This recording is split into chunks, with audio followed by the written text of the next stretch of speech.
Depuis jeudi, le Pakistan est en proie à une flambée de violences meurtrières. Au moins 82 morts dans des règlements de compte interconfessionnels. C'est l'attaque d'un convoi transportant des familles de la minorité chiite qui a mis le feu aux poudres. Les appels à la vengeance ont conduit certains groupes chiites à mener des raids sur plusieurs quartiers sunnites cette fois. Commentaire Caroline Schneider.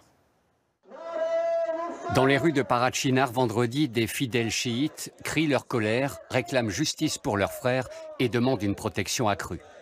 Nous appelons le gouvernement et les institutions chargées de la sécurité à protéger Parachinar du sectarisme et à garantir la sécurité des habitants.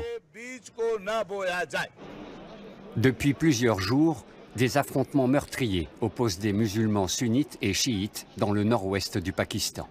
Le bilan fait état de 82 personnes tuées et plus de 150 blessés. À l'origine de ce regain de violence, un attentat jeudi contre un convoi transportant des familles chiites.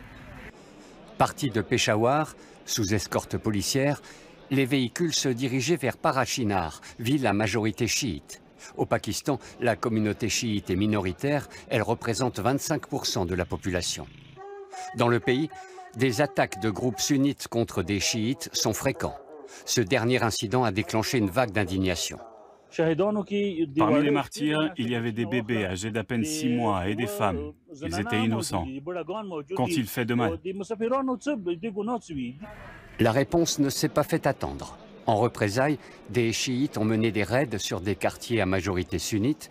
Ils ont incendié un marché et de nombreuses habitations.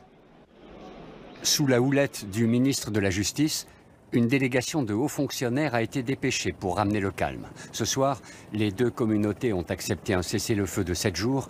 Outre les conflits interconfessionnels, le Pakistan lutte contre une montée des violences perpétrées par des groupes extrémistes.